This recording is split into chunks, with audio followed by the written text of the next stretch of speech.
Hello and welcome to another episode of the FemiNinja Project, and thank you so much for being with us today. I have another wonderful guest with me. She is absolutely fantastic. We've already had an incredible conversation. We should have been recording it, but we didn't. Her name is Denise Miceli.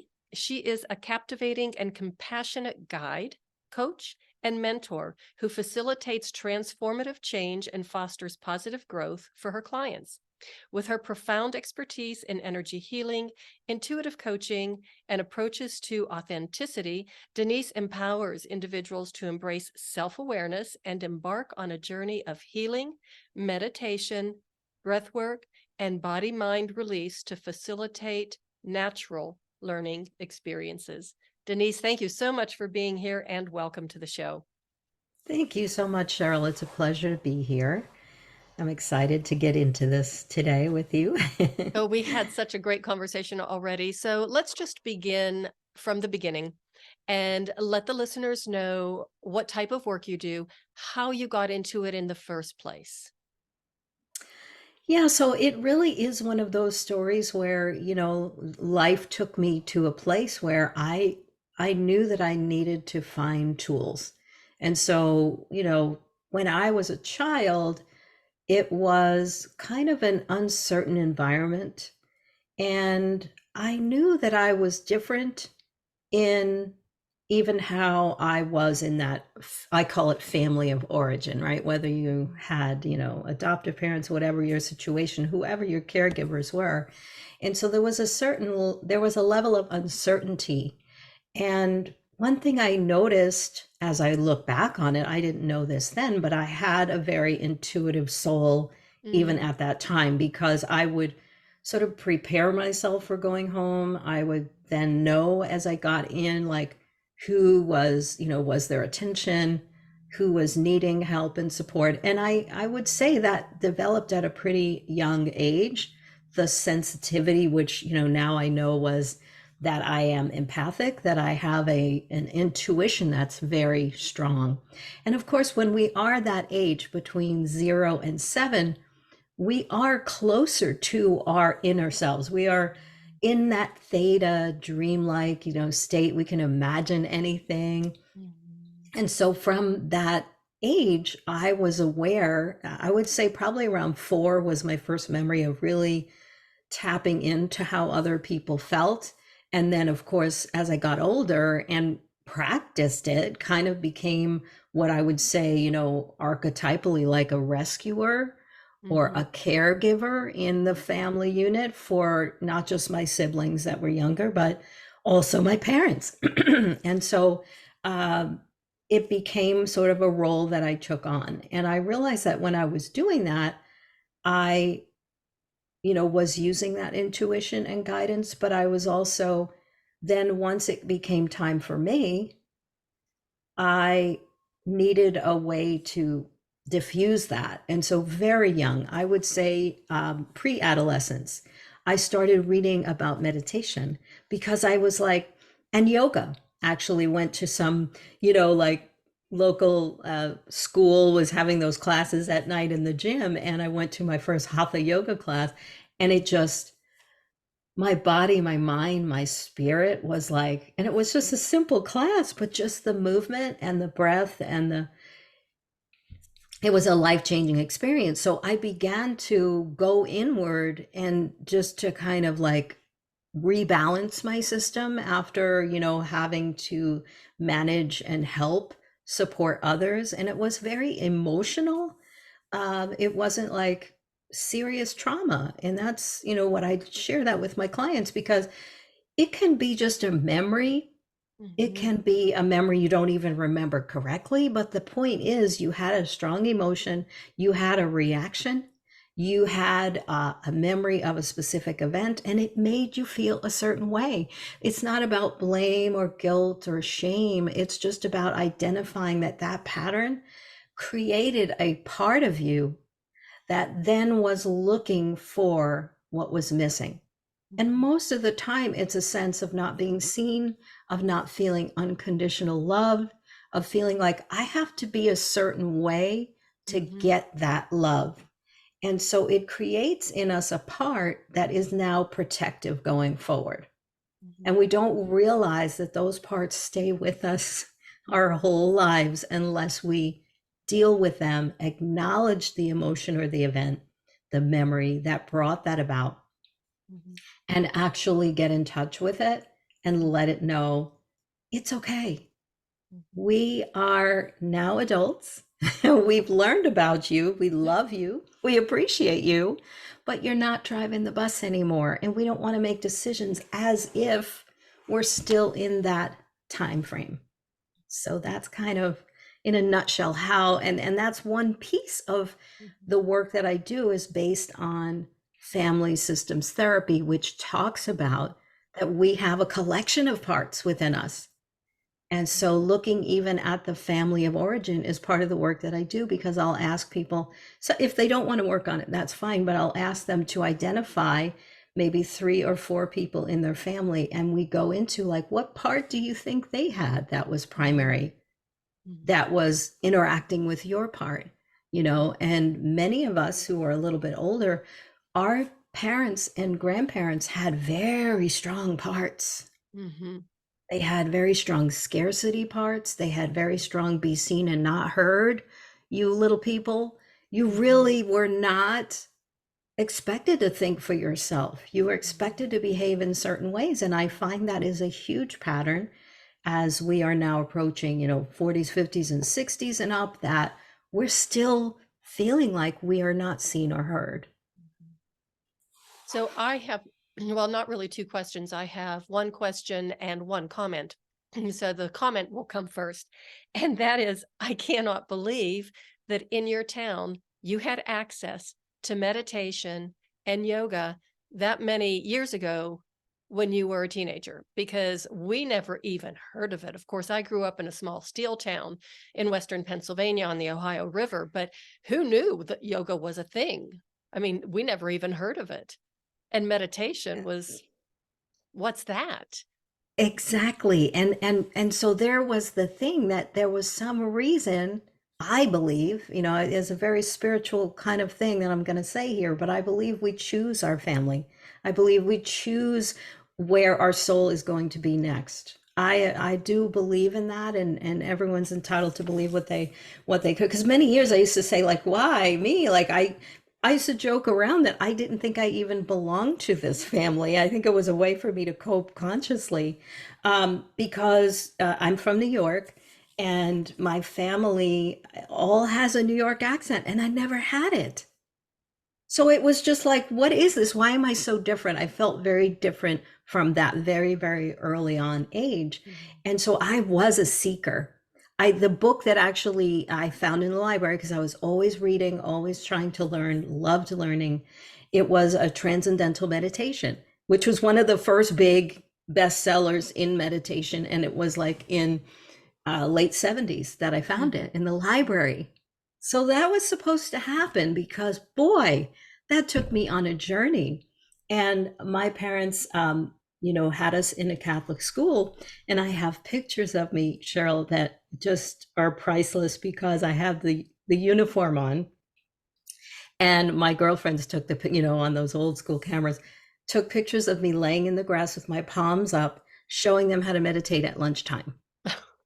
And the nuns were like, what's going on over there? She's laying in the grass, I mean, and then once my friends knew that I was doing that and they were interested, they would invite me to all the sleepovers, because I was literally doing a guided meditation and they were passing out in 5 minutes because they were getting relaxed. And so that's the kind of thing that one little book that I found I was supposed to find. And I was doing things I didn't even really know. I was just using the soothing that I had learned from that little meditation book that I practiced on myself. And now all of a sudden it was becoming a thing. And so it's ironic that, yeah. And then through my life, 20, teens, 20s and so forth, you put stuff down and you try other stuff. Mhm. But to return back to it, the amount of times that I have, and then to go on and study. In fact, during that time when I was a teenager, my mom and I actually went to that class together. And then there was a special event right by the river. We lived in Nyack, New York on the Hudson River. Beautiful place, a very sort of alternative place to New Hmm. York City. And there was a speaker who was a yogi from China who came, and I got the book because it was called Challenging the Years. And he was clearly probably between 70 and 80 at that time, and his body was like a 50-year-old. Hmm. He had a young beautiful wife that was doing the class with him. Changed my life. And my mom was just like, I think she was blown away by it. Hmm. But I went and took classes with him while he was visiting. He was doing a bunch of touring. So, why do those types of things happen? You know that you are meant to be on a certain journey, a certain trajectory, and that, at that time it was helping me cope with those circumstances. But now to be able to incorporate all of this learning into it really goes right back to the beginning. It's just Hmm. about really quieting your mind enough to listen and to hear what your higher self is already got the answers to every problem, and we just don't listen. My next question is the one I had before, but I'm going to sit on that just for a minute because there's Okay, one other question I want to ask first. Did sure. you get in trouble with the nuns? You know what? I guess my friends were like, they didn't make a big deal out of it. And I Okay. didn't, so no, I didn't get in trouble. But it was interesting because there was something spiritual about it, because I started getting called in to ask if, I was interested, or, they recognized me as someone who might be a candidate for marrying God. And right away, I knew that wasn't for me. You know what I'm saying? Because as I got older, I really went away from that traditional Catholicism. But Hmm. it was kind of shocking to have that happen to you in the third grade. I was Yeah. scared out of my mind because I was like, Mary God, oh my gosh, like that's a big step. I'm in third grade. But that was the Right? kind of, so they noticed there was something different about me, and they Hmm. figured it was probably that because of, Hmm. that was their deal. But yeah, interesting. That was their Well, reaction. well, that kind of does speak to the sense of serenity that you got not only within yourself, but that kind of, I want to say, glow that you get when you're doing something that is truly mind, body, spirit, and soul, connecting yourself, your outer self with your inner self to your environment, the grounding, all of that in a great big package that is part of the healing process. So you must Yes, have been and it's glowing. right, and it's palpable to other people. Like they notice something Mm, about you. They might not know exactly what it is, but it's different than others, mhm, mhm. So yeah, Yeah, I that never thought of it that way, but yeah, cool. it's that aura or that energy that you're giving off. Yes. And then the other question is when you were saying that, between ages, birth to age 7, that we have that incredible intuitive Yes. sense, that incredible sense of empathy and connection with others and concern for others. I even remember, my mom said one time that, well, I have 4 sisters and I have 2 older and 2 younger. And out of the 3 older girls, me and my 2 older sisters, my mom had the 3 of us in 4 years. So, of course, we were very close. Yeah. And she said, when you guys were little and really, really little, that when one would be upset, the others would comfort, and it was just like a natural instinct to go and comfort, the sibling. That changed over the years. But it was just, like I said, that intuitive sense. And so I'm wondering what happens since we have that from age 0 to 7. Is this something that just naturally starts to disappear? Or is it somehow with our environment kind of weaned out of us or almost discouraged? Because I think that about women's intuition a lot of times, that when I was a little girl, it was highly revered and men always listened to. If my wife says her intuition, I always listen. And then as time went on, as I was getting older, it was almost like it was poo-pooed as being hysterical or making things up or seeking attention. So what do you think? I mean, at age 7, does somebody flip a switch and say, okay, now you're no longer intuitive and empathetic? I do think that it does depend on the people you are around the most and the environment you're around. Like you mentioned, there wasn't a lot of that stuff going on where you were growing up.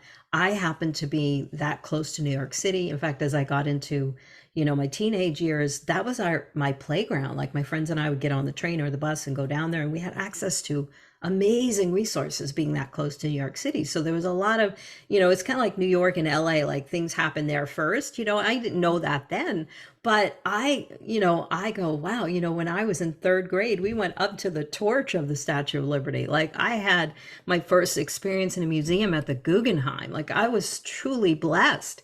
And those things mattered to me. Those things Mhm. inspired me. So I think, depending on where you live and the people you're around and how accepting they are of who you are. And I go back to that idea of unconditional love, because if we don't have that, Mhm. they've done studies on, now we have a huge amount of people on the spectrum, for example.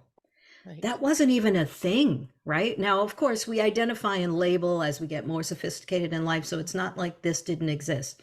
But when kids don't talk right away, Mhm. they probably haven't been talked to much. Mhm. They haven't been interacted with much, and they've learned that their cries or their attempts are not met with, Mhm. a attention, with a response. And so they learn to just go internal. And Mhm. so that was the case, with some young kids who, right, by 3 or 4, if they're not saying even words, it's like, okay, we've got to diagnose this. So it really is about who you are around, because someone else who had that reaction, who got picked up, who got fed when crying, is going to feel more unconditional love. So I really believe it comes down to that. And Mhm. when, based on the exposure that you have during that time period, you learn that the environment is accepting and loving you no matter what, or maybe somewhere right in the middle, it's accepting and loving me if I look really cute. It's all Mhm. about how I look. And for a boy, it's all about, oh, look at him, he's climbing the walls. And I watched my daughter, um, and my best friend had her son a month before me, and so during that time I took the day shift, and we all worked together. um, he was very physical and pushing the broom and doing all of this stuff. And my daughter was speaking words at 6 months, and he was very quiet.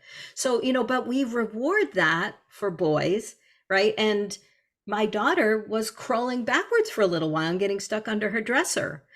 So it's like everyone has a different strength, but how are we acknowledged by the family for it? If I had made a big deal out of that, I joke about it now, and she probably hates when I do that, but she figured it out. But her verbal ability was far beyond, and so whatever the strength is of the child, what was it met with? If Mm. something was missing, what was that met with? And then what parts are developed? And any of those parts, again, they're not a permanent thing, but without awareness of the fact that we had them from a young age, it's hard to figure out how we get to where we are today, and why, for example, a lot of women develop a people pleasing behavior. And I say this too, and I can't stand it when people call people pleasing, because it's a behavior. It is not who you are.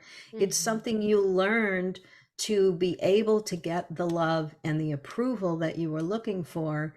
And it may only be in certain relationships. You might only do it with your mother.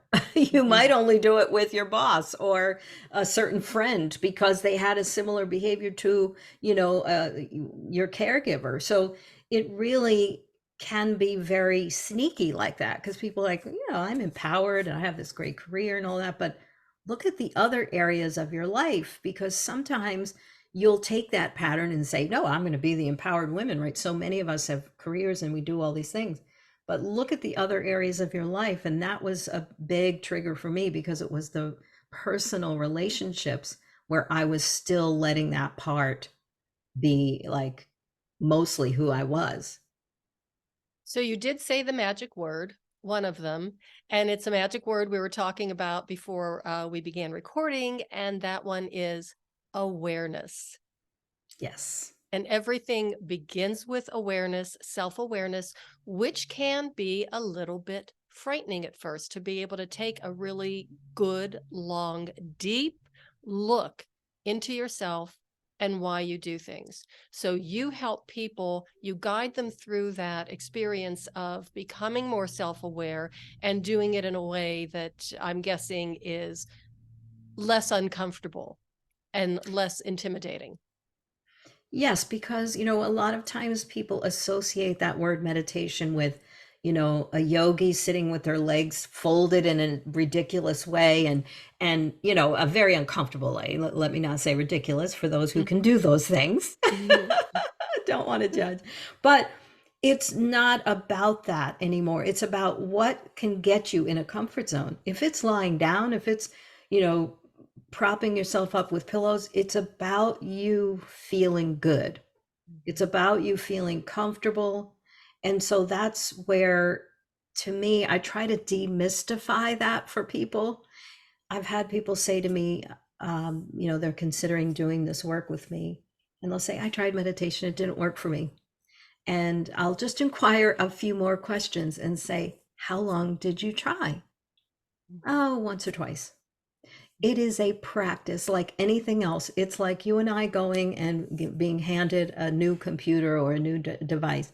If we Uh, don't practice with it every day, right, it's immediate fear. And especially if you were raised in a very, specific kind of way in terms of faith and religion. I tell people this, I may have pretty out there spiritual beliefs that are completely 180 degrees away from what I grew up with. mhm, It's not important about that. What I'm trying to teach you is that this is just a simple tool for you to know yourself better. It doesn't mean you have to give that up or become, have my spiritual beliefs. But I will share with you that when you treat it as a practice, then you're not so worried if it doesn't always work in the mhm, beginning. I'll say even just 5 minutes mhm, over a week, you should notice a difference.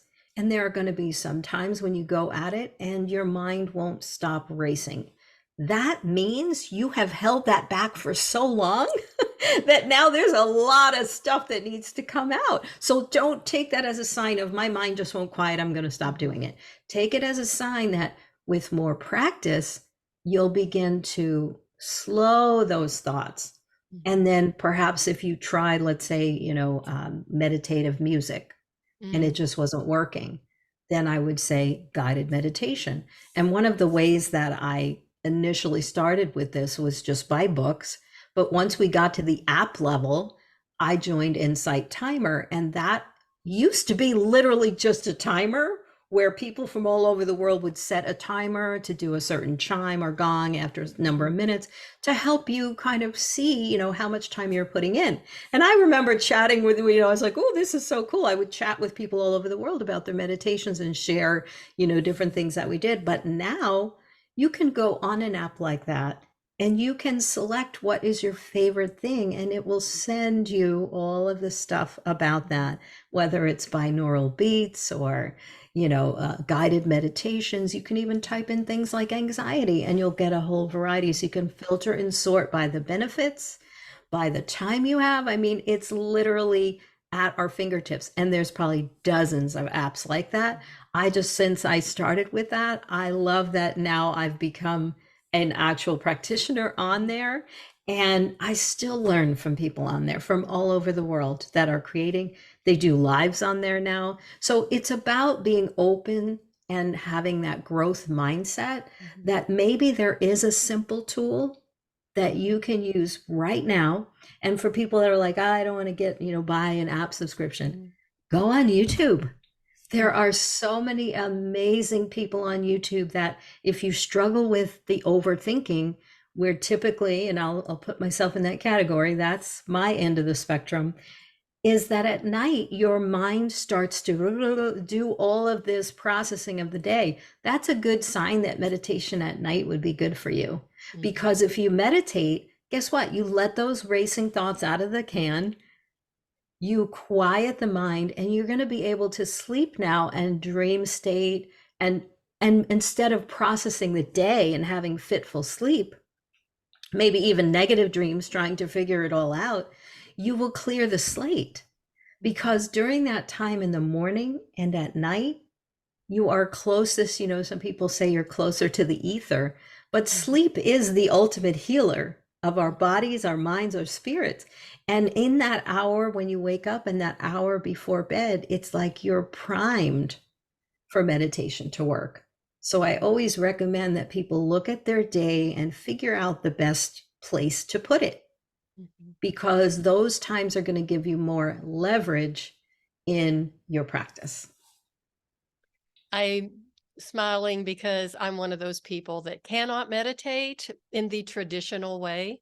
And I'm glad that you brought the music meditation because I would try to sit still and, clear Sure. my mind. And that just made me more anxious. And Yes.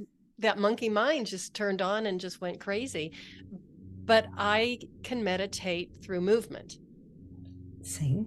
And that's how I learned that not only can I calm my mind and, feel my nervous system just really release and Settling. relax. Sure. Yeah, the settling.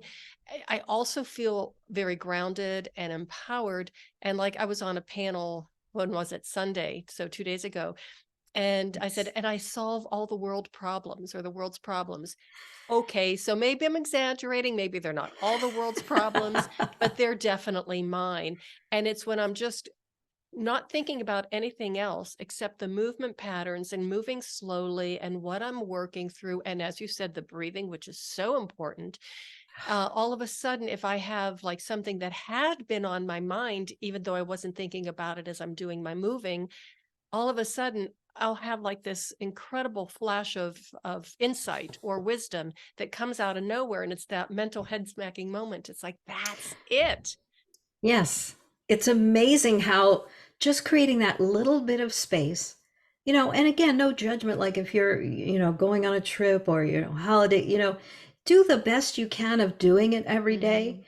Hmm. Hmm. For busy moms that have a bunch of kids at home and all that stuff, like before anyone wakes up, before you get out of the bed and, alert the dogs and the Right. just take that 5 minutes. Just, my best friends are these noise canceling headphones, and just putting that on, taking the time right there. You're right. Insight does come. And I tell people this, in the beginning, it might just be a heck of a lot of clearing. It Hmm. might just be that you're releasing those racing thoughts, that they're coming up because they want to be seen and let go of.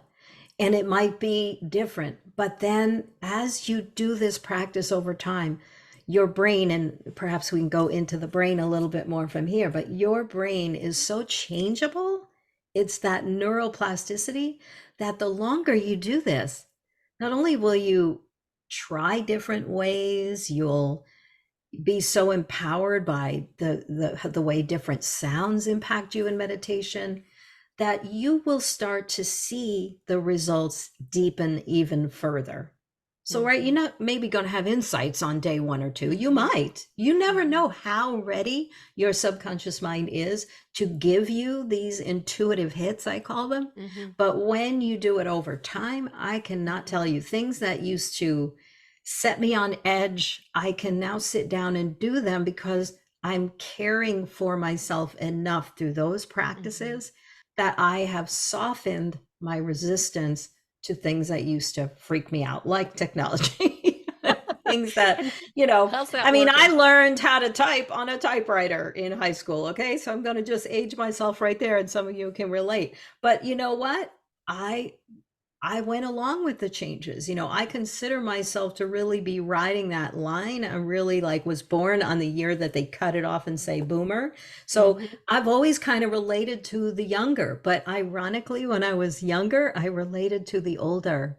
So I feel like one of those people that just is supposed to connect and co-create. Hmm. And so anyway, but yeah, let's see if we want to kind of go into the brain and neuroplasticity. Well, we do, but first of all, I have to say that I never learned how to type. No I way. am a writer who does not an author who does not know how to type. And like one Get of my out of sisters here. kept saying to me, "How did you graduate high school?" Because, it was required, wasn't it? Everybody has to learn how to type. I don't know how I got out of So it. you got away with it. I don't know how I did it, but I remember because I had nice fingernails. I mean, they weren't super long, but nice fingernails and they were polished. I always painted them, and I didn't want to have to cut my fingernails. And I don't know how I got out of typing, but I didn't. So I That's like to hilarious. I also have a mild case of like vocal cord dystonia, and it flared up right before. I mean, I discovered it right before COVID hit. So I had to go through that diagnosis and had to see a speech therapist, and Wow. just saw her once or twice. And she says, "You're not really breathing," and I'm going, "Oh my goodness, this is so embarrassing." So I am basically a speaker who can't talk for too long. I am, And a writer who can't type. a respiratory therapist who can't breathe, a writer who can't Wow. type, and a physical therapist who hates exercise and thinks that chocolate is food. But I like to think that all of these idiosyncrasies are part of my charm because who would have thought that someone who can't type, I've already got 2 books out. Yep. And I do believe that that is part of what I help people uncover is that your soul has called you to this crossroads to say, okay, you're surrounded with this chaos. What are you going to do about it? Or you're meant to write books, but you can't type. So what are you going to do about it? Like it hands you these situations to Mhm, really test you and to say, mhm, are you just going to give up and say, well, I can't do that. There's only one way to do that. Or are you going to look at your mindset? mhm, Because and I think that it is generational as well. mhm, If we have a family pattern of people that gave up easily or took the easier path, then that is also a factor. Even though there might be mhm, tools all around us, I joke around and say, to my daughter, I can remember in my career that I retired from that I had a Palm Pilot. I had the first few iterations of Palm Pilot with the little pen, so we can date ourselves, but we go through and we just push forward, or we say, nope, this is the only way, this is the mhm, best way. And it's those folks that, sometimes they just, their soul was not ready for the new things, the new mhm, ways, and that's okay. That's just was their purpose, was to mhm, live out that generational legacy in that particular way. And so that's why I believe, and I know you with the work that you do, people come to you because they're curious, but they don't mhm, always stay. They don't always choose to do the journey mhm, with you, and mhm, that's okay. It's just like why, we do people pleasing because sometimes we want the love and we want the connection so badly, but then what we end up doing is behaviors that are not really reflective of who we are. So we really then we wake up and we're like, I don't know what I'm doing here. I'm not really mhm, seen, but we created that. We mhm, by being out of touch with ourselves. And I think that's where, today we have so many people that get triggered because mhm, they're living out someone else's expectation for them, someone else's dream for them. And so something happens and they don't understand why all this emotion just like flares up, anger, fear. It's because they really have pushed that down to be something that they're really not, or maybe they're just not happy with it anymore. you mhm, know Back in the day, it used to be you had one career, you did it for 20, 25 years, and then you were done. But nowadays, we have to face every day as entrepreneurs, this isn't working. I need mhm, to change it right now. And so that's where entrepreneurs have this imposter syndrome so much because it's very hard to constantly have your ego hit. No, they don't like that. No, they don't like that. Do it a different way. And so if we haven't done that work, we can very easily be like, oh, there's just too much competition. There's too many mhm, coaches. There's too much of that. mhm, No, when you uncover it, it's you did so much to be loved and seen. mhm, But you know what? You have all the gifts. You mhm, have all the answers. Look at what you came out of and where you are. mhm, That journey alone, without learning another thing, you can help so many people to move themselves forward in just transformational ways. mhm. So, There's another phrase that you used, and this was a while back, but I wrote it down, that as you're working with your clients and, in meditation or whatever, it's about like feeling good and getting comfortable. Yes. And, we talk about that a lot in Feldenkrais about getting comfortable. And for most people, that getting comfortable is so foreign and so almost incomprehensible because we live in a world where no pain, no gain. And, you just Yes. push until you drop and, you just keep pounding it. And the concept of making yourself comfortable is Yes. just really foreign to a lot of people. Yes, and actually uncomfortable because it's like, wait, what are you trying to do? And I think this relates very well to how I think a lot of people see the subconscious mind also, because subconscious is kind of associated for a lot of people with hypnosis. They think Mhm. it's a weak part of the brain that can be controlled, Mhm. when actually it is the absolute opposite. It is our conscious mind that is really operating only 10% of the time, which is why Mhm. conscious goals are so hard to get accomplished, because 90% of us is operating from all of the reels, the iCloud, whatever you want to call it. It has taken a video of every single experience in our life, and it Mhm. is automatically pulling on that to say, oh boy, you better not go there. You better not take that risk. You better Mhm. not, it's like the negativity bias, I like to call it, of the subconscious mind rears up before we even know it. We don't know, our brain structurally, it doesn't know where that thought is coming from. And that's Mhm. why the term imposter syndrome came about, because it's like, how did I get here? You suddenly wake Mhm. up one day, or you look at a person, even a best friend, and you're like, oh my gosh, she's so negative. I love her dearly, right? Or a family member, they're just so negative that you feel like, as a people pleaser, recovering people pleasing behavior, I would pour myself into that person and then feel utterly drained because it Mhm. wasn't coming back at me. And I'm Mhm. like, this is the same issue. I want reciprocal Mhm. relationships. I want a give and take in my relationships. But if I looked around me, 20 years ago, I was filled with the opposite. And I had to take responsibility for that, for putting myself out there as, I have so much to give. I have so much to offer. And true, I have a lot of great qualities as a partner, as a friend.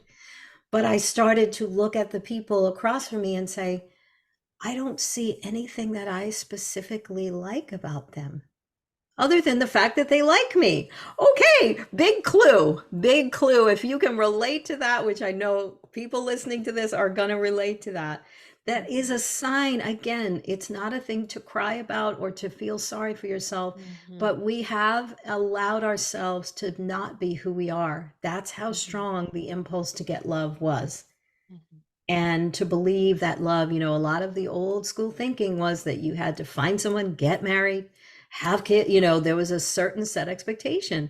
And so I was not going to get married. In my late teen years, I was like, I'm not going to get married, I'm not going to have kids, because I was blaming everything on, that situation I grew up with. But guess what happened to me around 28? I started thinking, oh gosh, I like, this guy is really nice, and and then by like almost 30, I was like, maybe I want to have one child, maybe I want to just put that. And so I went ahead and did those things that I said I wasn't going to do. And again, no regrets, but you go back and you can see how those patterns played out, how those external influences, as much as I verbally, consciously rejected them, Mhm. they were still deeply rooted in who I was at that time. And so I really believe that we don't realize the power of that subconscious mind, and that by leveraging mindfulness and developing a practice, however simple, in whatever form you need to do it, you will start to hear those subconscious parts of you. You can start to see how in certain areas of your life they're more active, Mhm. And if they're active in one part of your life, they can very easily move over into the other. So it's Mhm. important, if you notice that maybe it's one area, maybe it's your parents wanted you to be a doctor, so you went on that trajectory, and then you're in the middle of medical school and you're like, I can't stand this.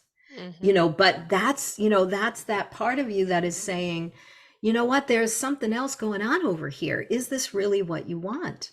And so Mhm. that's why this is so critical, especially in the times that we live in now, when everyone that you meet is gone through some massive changes in life, losses of loved ones, Mhm. moves to different cities, sometimes multiple moves in the last few years, Mhm. jobs going away, new jobs being created, fear over will jobs be taken over by AI. There's just so much that can trigger fear. And I tell people this too: don't be afraid of those things. Take them Mhm. as a sign.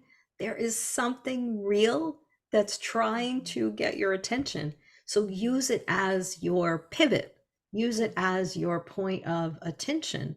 That whether it is something that is going, it might bring up something that was painful. But the beauty of doing this with subconscious work is that we don't talk about it consciously for an hour every week. I have been there and done that, and nothing against it, but it can re traumatize you and it can prolong the progress. Whereas subconscious work is based on neuro linguistic programming, where we relax you, we do the self awareness technique, we begin to talk to your parts. There's actually a short training where it explains how association and dissociation happens in the brain. It explains it to your brain. And I tell people this before you watch this video: don't try to figure it out. If you don't have a psychology background, you're going to be confused. Just let your subconscious hear it. Because then when you go into the session, we're going to wake your parts up and we're going to talk to them. But we only ask you to bring up the most present, intense, repeating emotion that you have right now, without going into the stories behind it, without talking too much Mhm. consciously. And then we let the subconscious do the work. So I'm really not, I'm an energy healer because I do have that intuitive sense during the session, Mhm. but I allow the subconscious is doing all the work. We've Mhm. just learned that by looking at parts with family systems and then using NLP type techniques, we can Mhm. talk to those parts. We can help them calm. We can help them to see that they'll always be a part of us, but they don't have to be so powerful a force in our lives. And I like the fact that you brought up, don't be intimidated, because when Yes. you're working with your subconscious in the way that you described, you have a lot more control than you think you do, or that it sounds like you do, because your nervous system is always listening and taking things in and changing those neural pathways as you're going through this conscious healing or subconscious healing. But you still, like, 'cause I went through this when I was doing my Feldenkrais training, because the Mm, things that we were doing, we were working with, ourselves and each other, and a lot of us, of course, had a lot of trauma and history and blah, blah, blah. sure. And, they says, "You will be changing." And when I heard that, it was like, I don't think I wanna change because, even though I don't like the way Yes. I am right now, the thought of I'm changing. afraid of the unknown, right? Right. And then I had people around me. I had some of my clients who were psychologists or psychotherapists and saying, "Here's my number. Make sure you call me because it's going to be very difficult. And when you have a breakdown," and I thought, "Oh my God, do I do I really want to do this to Wow, myself?" of course. Yes, it, You it know? becomes frightening. And it's again that, I go back to that mindset. If your mindset is, I want to stay with the trauma that I do know rather than the solution that I don't know, then Mhm. that is a choice. And I never try to convince people. I invite them, I say, please watch the video. And then we do an introductory session, which Mhm. is very simple, but it does have a certain structure where we bring the parts up, Mhm. we do the introductory on that Mhm. particular emotion, and you see a difference from the beginning to end. Now, it Mhm. does not replace psychotherapy, and I think it's important to mention that some Mhm. people do it alongside. And Mhm. I was in my certification class, there were therapists in there who were like, you know what, people are ready for new tools. So Mhm. some therapists have embraced it and they make it part of their practices. And, they can determine case by case whether a person would benefit. And Mhm. I can guarantee you that they're looking at people who have longer standing patterns. They're Mhm. decades in and they're still experiencing the same sensations, the same emotional patterns. The chances are good that they're going to cut the time that the person needs to be Mhm. in a psychotherapy style session. Mhm. And so some have taken it and blended it. Mhm. And I do have a background in psychology. I was going to be a psychologist, so my bachelor's is in that. And because of the way the schooling worked, I was like, oh, I have to work with lab rats. I don't think Ew. I'm going to go for a PhD. So that was honestly the main reason why I didn't go forward with it. But then I became a teacher, learned a lot about coaching, learned a lot about change management, and I Mhm. developed a root cause process that I feel still infuses into the work that I do on a personal level now. Mhm. But it's helping people and being able to be the guide and the teacher more Mhm. than the coach or therapist, because Mhm. it's a different style. And if you Mhm. saw it, and I'll say this and I'll turn it back over to you, but they actually have done QEEG studies to show that the brain changes in that session, Mhm. Oh, that hearing absolutely. those NLP commands, and then towards the end of the session, as we do a bit of clearing, it's mostly about Mhm. clearing, but towards the end we work with the participants to develop an I am Mhm. statement. Right? How powerful are those? They've been Mhm. talked about, Joseph Murphy, so many that have gone on, but knew that having an I am statement. Well, think about today. What are the negative statements we say? I can't, I won't Mhm. be able to, I'm jammed up. We have to watch our words and our thoughts. And so, Mhm. but when you go through a session and someone has created space, has calmed this younger protective part, they can begin to think about, what am I? I am enough. Sometimes it's as simple as that. Sometimes it's, I am a powerful creator of my Mhm. life experience. And so by doing that, then I'll tell people, I'm a sticky note girl, but I'll tell people, put it on your phone screen, because we're looking at that thing all day, right? Right? So if it's on your phone screen, so that's what I do. Like, a powerful thing will come up for me and I'll put it on there, leave it on there for a few weeks, and then I'm like, okay, it's time for a new one.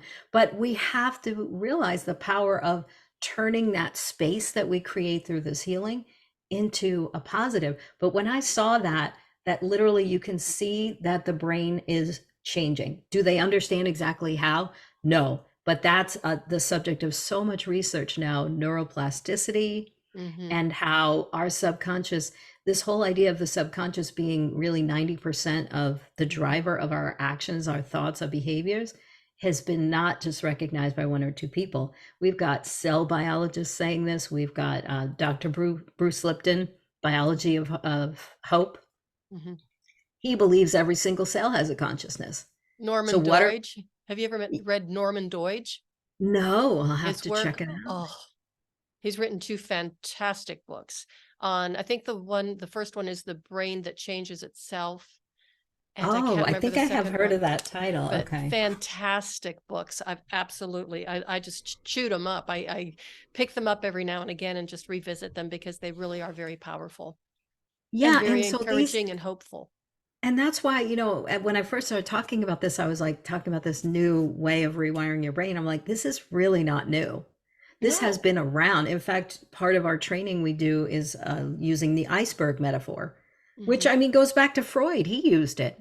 That the mind that we think is in charge all the time, the conscious mind, is just the tip of the iceberg. Mhm. It is really not where we get the most power. So by teaching this and having people understand that you can actually learn how to do these NLP statements to yourself.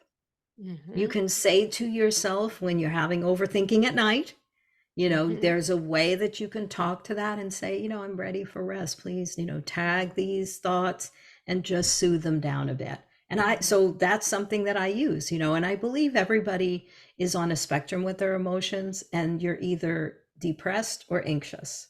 And I've Mhm. created this is my own little thing here, but I believe this is where we all live. Mhm. And when you're depressed, you're sad about the past. You're wishing you could change that. You're asking, why did that happen to me? All of those things. When you're on the other side of anxiety, you're worried about the future. And Mm, you're thinking, if I worry about it long enough, I'm going to impact it in a positive way, which of course is not the case. And so it's really, guess what? All taking us out of that mindfulness moment. mhm, It's all keeping us from that leveraging of mindfulness to be mhm, fully present where we are right now. mhm. I have to tell you something that's really, really crazy. You're probably not going to believe this, but when I graduated physical therapy school, that was actually back in 1996, right before my 40th birthday. But we were told in all of our neurology classes that this, I call it the miracle of nature or nature's miracle, neuroplasticity, that it actually disappears at the age of 14. Boom, it's gone. Oh my gosh, I shouldn't have told you while you were drinking something. You're probably going to choke. No, you know what? I remember that somewhere in the psychology textbooks as well. Like it's Right? like, boom, you're done. It's over. You can't change anything in your brain. There was a school of thought like that. I Yeah. can't And I remember mean, what it was called, but yeah. and Yeah. I can't remember either what they called it, but that was basically what we were taught in my program. And that Wow. what we had, like, if somebody had a stroke or a head injury or blah, blah, blah, whatever it was, that we had to teach them compensation techniques. And I'm Because sitting their there brain scratch, wasn't able to right. change back. Yeah. And I'm scratching my head going, well, I might just be a silly, dumb little respiratory therapist, did that for 20 years. I worked in a neuro ICU, neurotrauma unit. I saw terribly injured head injuries, brain injuries, whatever, stroke patients who recovered and had a much better level of function than anybody ever thought. So how is this possible that it just disappears? Yeah. Yeah. And it was like, can I have my money back or at least a small refund? Because what we were being told was just not true. It's just not. And really, it's all about that understanding of, first of all, the science of neuroplasticity.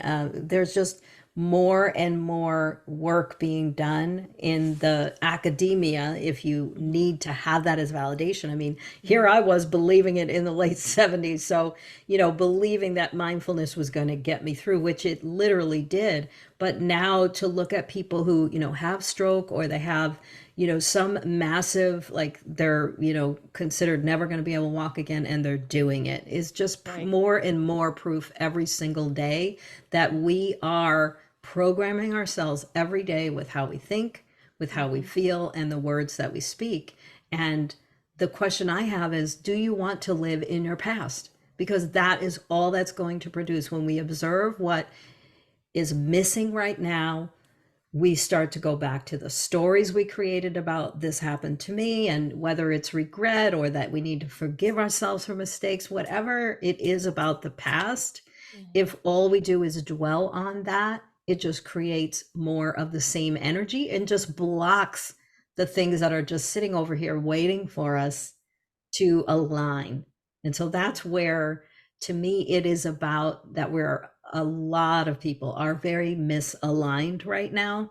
And mhm. that it seems to be that there's a much smaller group who are realizing, the power of taking mindfulness and looking at it again. Because I can tell you that so many people have said to me, I tried this, and you question them and they say, yeah, I tried it once or twice, or I went to one webinar or something like Mhm. that, and this is a life-changing thing. This is one of those things.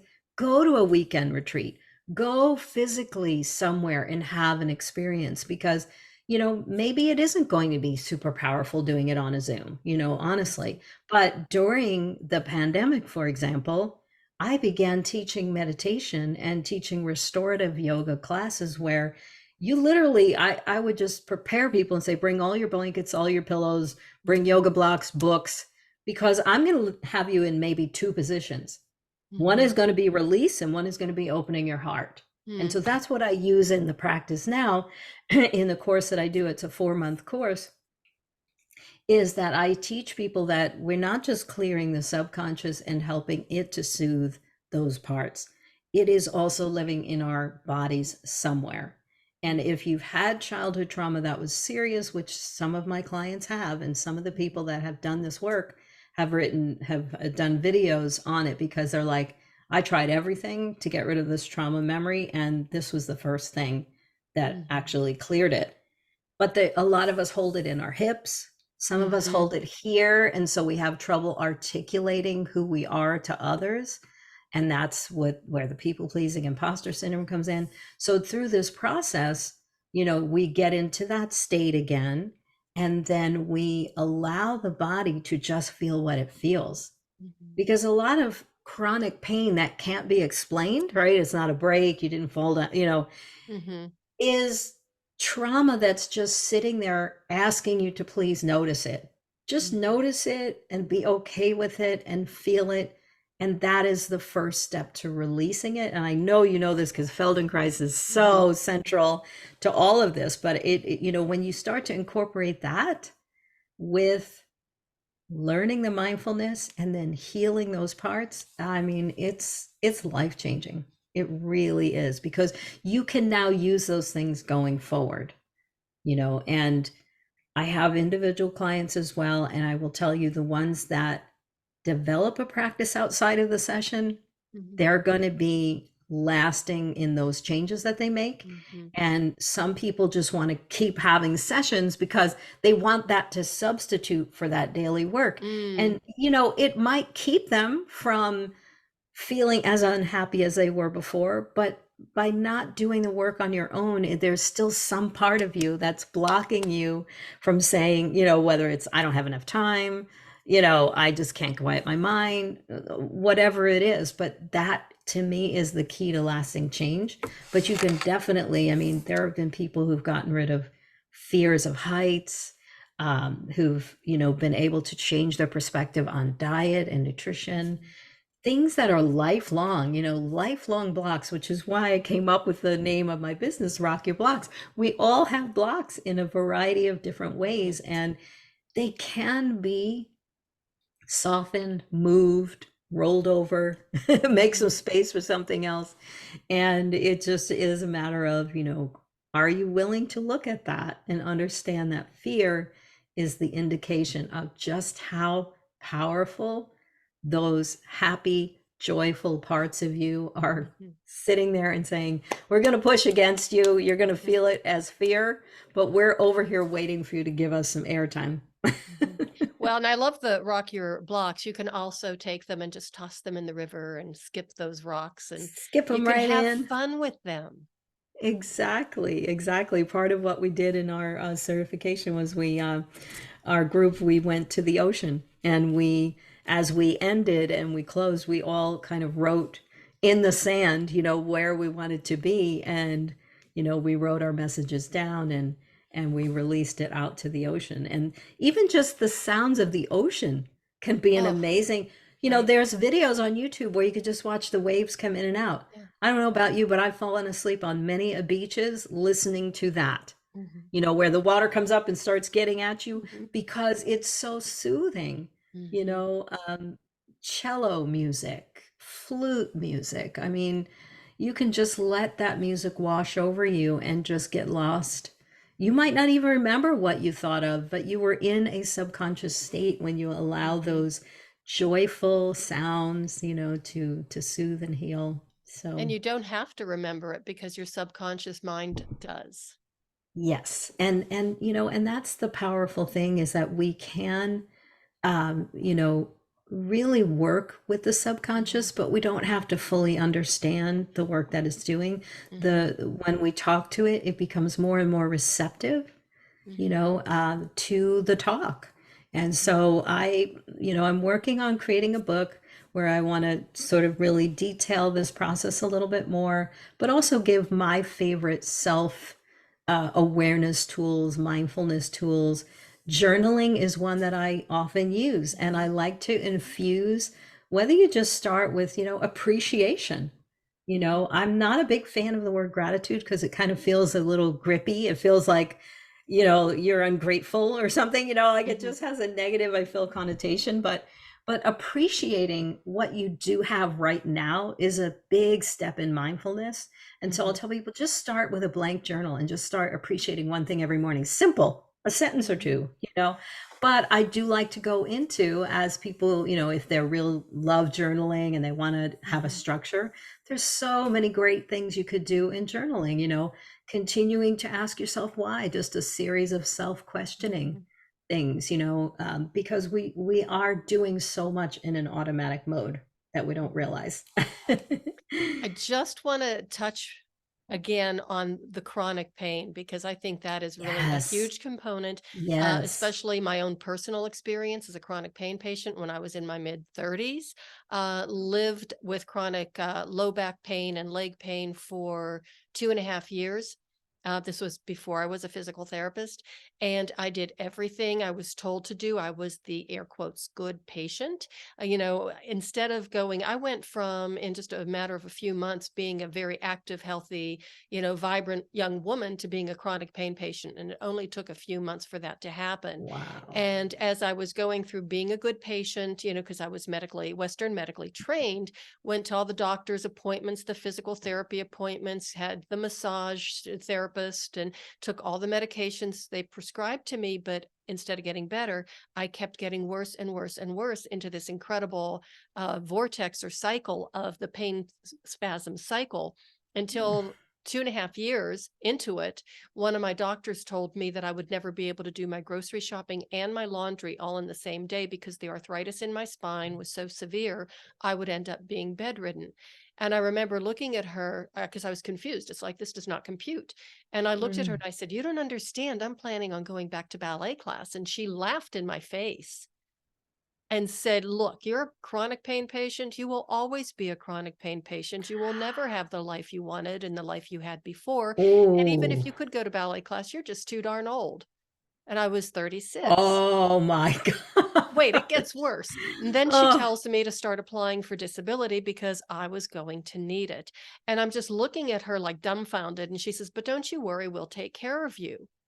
And I was like, I went home, I hit rock bottom. It took a few days until I had one of those mental head smacking moments. And it was like, you know what? This is your problem to solve. They are not going to fix you. They have been making you worse. You need to take control and figure it out for yourself. And I didn't know anything. I mean, I knew Pilates because I had taken Pilates classes. I had been a dancer, so I knew that. And I just stopped the medications. I stopped doing the stupid stretches and exercises that the PTs gave me. And I can say that now because I am a PT.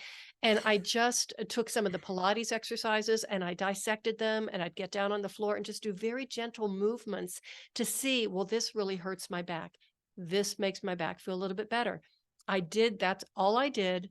Stopped the medications, started doing acupuncture, and within 8 months, I was out of pain.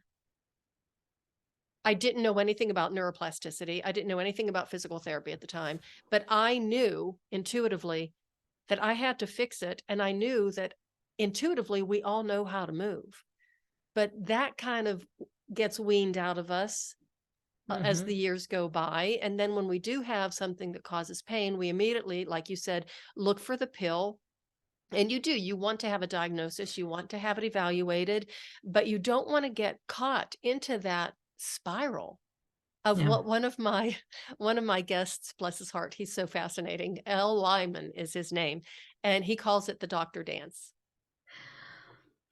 It is a dance. I've been there many times. Hmm. Especially as you and I, we have this knowledge of the physical body and nutrition and all of this stuff. And I've literally had people prescribe me stuff without even talking to me. And I just like, I'm done with that. I don't even want to talk to you, because so now when I go and I try to find a new doctor, I go in with my whole spiel. Like I don't even want to hear your stuff. I'm just going to tell you right now Hmm. that this is what my numbers say. This is what it means. Hmm. What's your opinion on it? I definitely will allow that for sure, but I'm going to tell you my approach, because if you are completely opposed to that, we're going to save everyone a lot of time. Hmm. And and because I had that thinking on this last one, I found the best doctor. He knew about fasting. He, understood what I do with my cholesterol and how I perceive those numbers, which is very different from what other people do. Um, we unfortunately we can't ignore the fact that it's a complex. It's a like the military industrial complex. The Mm-hmm. medical complex is that type of thing. It's all based on diagnosing you and giving you medication or cutting you open. Mm-hmm. And I've had that belief from a very young age. I sought chiropractic at a very young age. There's scoliosis in my family. And so I was always looking for the Mm-hmm. alternatives and always trusting, what was uh, coming from me rather than what they would say, so Right. it's unfortunate that people are not realizing that they can be their own best health coach if they would Mm-hmm. just listen, and have that guidance that you cannot ignore that stuff because it eventually can turn into chronic pain, chronic illness. I mean, I've had friends who they just ignore for years that they're overworking themselves and they end up with a serious diagnosis. I'm not saying that that can't happen, but you cannot ignore those signs of I'm sitting at the computer too long, I'm not moving enough. It doesn't matter how many expensive vitamins you buy, you can't undo not listening to your gut feeling when it comes to feeling good.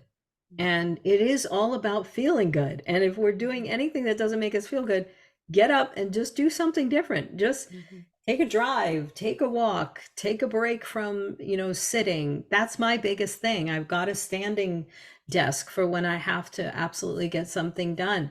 But even that, it's like a 5-minute stretch break. Mm-hmm. I do myofascial release Mm-hmm. because I know that when there's tightness in the muscle, doesn't matter if you're going to work it out, it's not going to work to its full, Right. extension. And so, that stuff is as important as the muscle building, as Mm-hmm. the, cardiovascular. It's like anything, there has to be balance with it to get the best results. And that's why when you mentioned earlier before we got on about, the gym is a dangerous place. Once I got the physical training and I understood that, I couldn't go to the gym anymore because it was Mm-hmm. painful for me to hear the weight slamming and the way people were swinging weights around. I thought, oh, that person's gonna, and occasionally at first I would say something and then I was like, you can't do that, You Dee. can't do You that. know, you can't because then people get mad or, Right. they're like, they claim to know this and that. And it's just like, so I eventually slowly got the materials and have my Mm-hmm. own little gym in the house and it works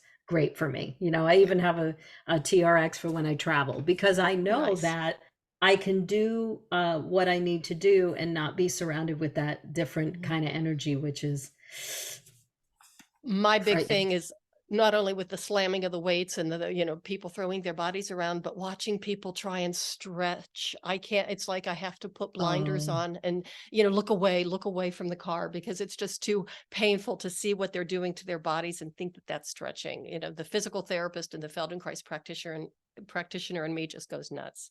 But going back because to it's what you, overstretching, right? well, Overstretching it's or awkward yeah, it's they're damaging their muscles and their joints. And if you would just mobilize your joints a little bit first and get the synovial fluid mobility. moving and all of the fluids in your fascia moving, then it's okay.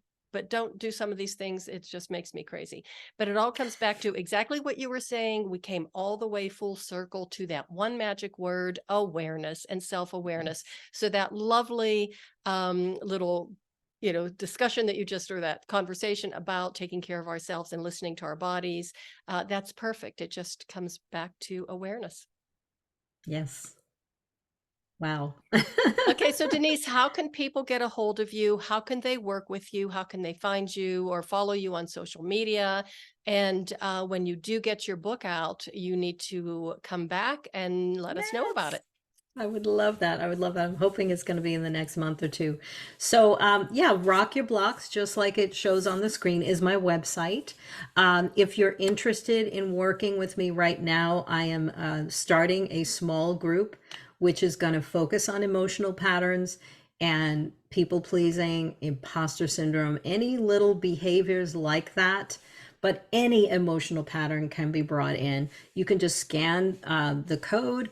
But if you're listening to this and you don't have a visual, that is going to be on my main page right now. That you just have to put your email address in and your first name, and you will get a 30-minute overview of what that small group coaching experience is going to be like, why it's going to be different than anything that you've seen before. I use what I, described during this course of this interview, which is a soul, body, mind alignment process that I've developed using parts, using the mindfulness techniques, the relaxation techniques, and the subconscious healing together.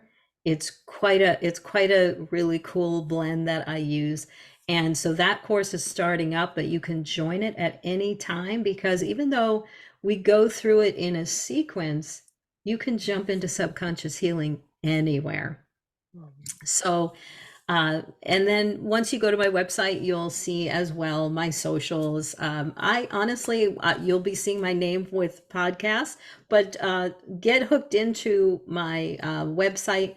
If you are not interested in that small group coaching, I take a limited number of individual clients and I offer a free call.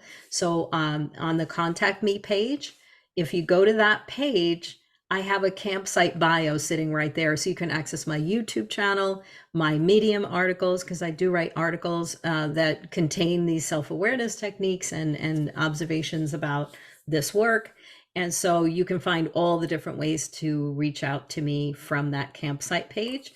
And then you can sign up for my newsletter, which will just tell you when I produce new material as well. So many different options once you get to rock your blocks. But it's been so great. Cheryl, thank you so much for having me on today.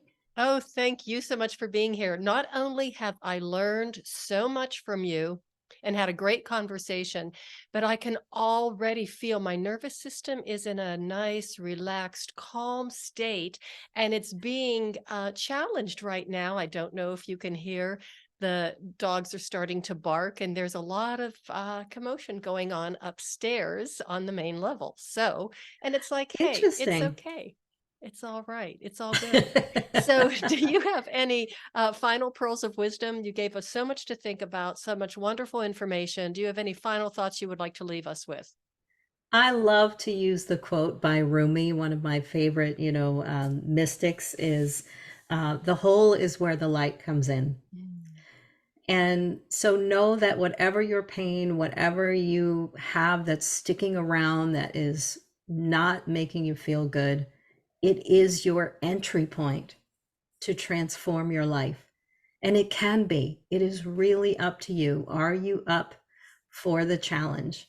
Because that is why that experience is sticking with you. It is your soul calling you to find out what else there is for you to heal.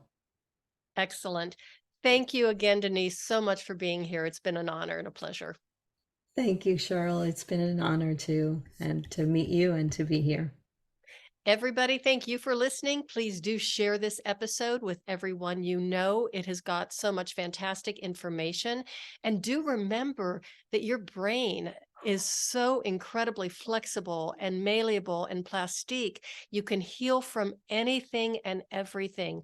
Do check out Denise's website, check her out on social media. Please do contact her and keep your eyes out because she's got a book coming out, and I'm very excited for her. And remember that the hole is where the light comes in. And that is the way of the FemiNinja.